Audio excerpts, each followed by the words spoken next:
Towering in gallant fame, Scotland, my mountain hame, high may your proud standards gloriously wave, land of the high endeavour, land of the shining river, land of my heart forever, Scotland the brave. Scotland is known to be the birthplace of many a brave and hardy soul, and among them were two of its extraordinary native sons, Alexander Wright and Samuel Mulliner. Both were God-fearing men who independently emigrated to Canada in the mid-1830s in search of a better future. Not long after their arrival, they learned of an extraordinary event that would change their lives and the lives of millions forever. That Jesus Christ had restored his church to the earth in its truth and simplicity, and once more called a prophet to lead it. On hearing this message, they were convinced that it was true and were soon baptized into this new church, known as the Church of Jesus Christ of Latter-day Saints. Mulliner and Wright met for the first time in New York in 1839, where they were instructed to take this gospel message back to their native homeland. On December 20th of that same year, they arrived at Glasgow Docks here in Govan. The ships they travelled on had been continually rocked by winter gales, and on arrival both men were unwell. Samuel Mulliner was suffering from a bad cold, while Wright had a severe case of smallpox that so disfigured his face that his own parents would fail to initially recognise it. Despite these illnesses, these brave souls were determined to continue their missionary efforts. Elder Wright, almost blinded by the swellings around his eyes, walked over 120 miles in driving winter rain over 3 days to visit his parents in Marnock. In order to protect others from the disease, he confined himself in the house for 10 days, during which time he miraculously made a full recovery and the swellings on his face completely subsided. Elder Mulliner, meanwhile, travelled to Edinburgh and later to Paisley. There he was introduced to a young couple called Alexander and Jessie Hay, who, after being taught about the restored gospel, became the first people to be baptized in Scotland.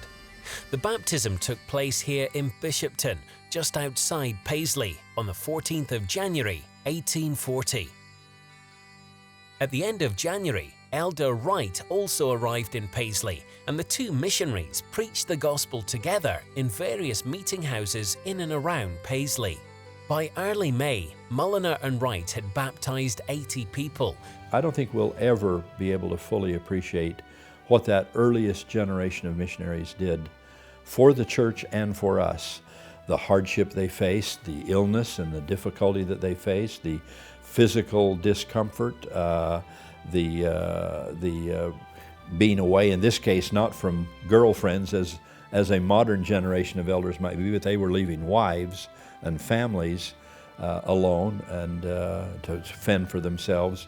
I don't know that there's any way for a modern generation of missionaries to fully appreciate the sacrifice and devotion and loss of those early missionaries. We lost some early missionaries who gave everything and have been buried in this land.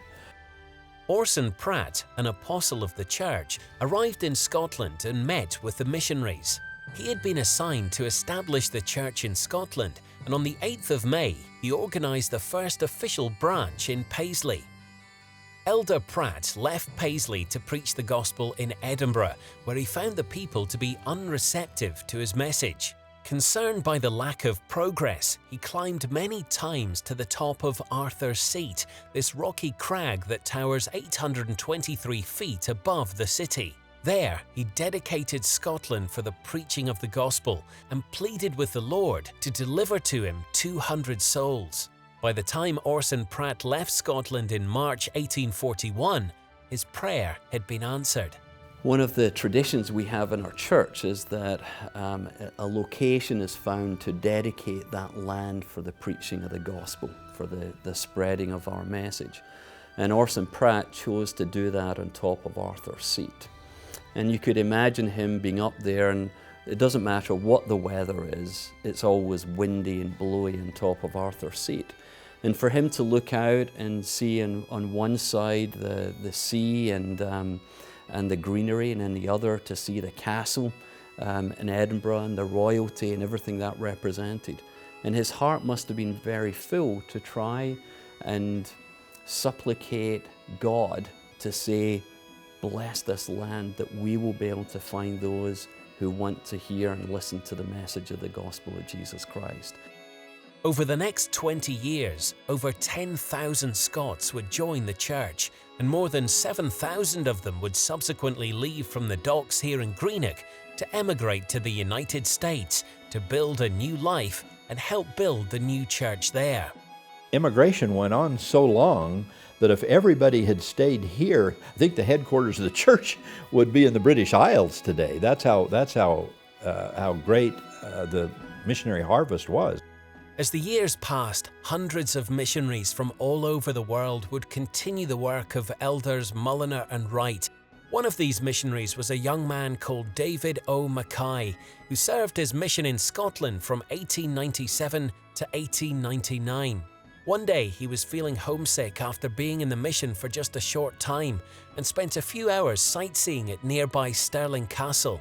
When he and his companion returned from visiting the castle, they passed a building where the stone above the door had a carved inscription of a quotation, usually attributed to Shakespeare, which read, "Whate'er thou art, act well thy part."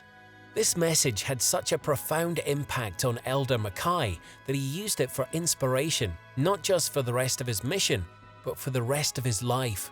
It is also a motto of every missionary that has served in Scotland since. Elder McKay returned to Scotland exactly 65 years later in August 1962 as the prophet of the church to organise the first Scottish stake, not unlike a diocese in Glasgow. Over 2,700 members met that day in St Andrew's Halls. As President McKay came to organize the Glasgow stake, first stake in Scotland in 1962, I was a missionary in London at the time, and I got to go to the airport to greet him as he flew back from organizing that stake, and he was aglow. Having been in Scotland, his homeland, the McKay that he was and is, and having been able to organize that first stake, it really meant a lot to him personally. Now there are over 26,000 members of the Church of Jesus Christ of Latter-day Saints in Scotland. They look back in gratitude to the incredible efforts of elders Mulliner and Wright, whose Scottish courage, faith and determination ensured the establishment of the restored church in the land of the brave.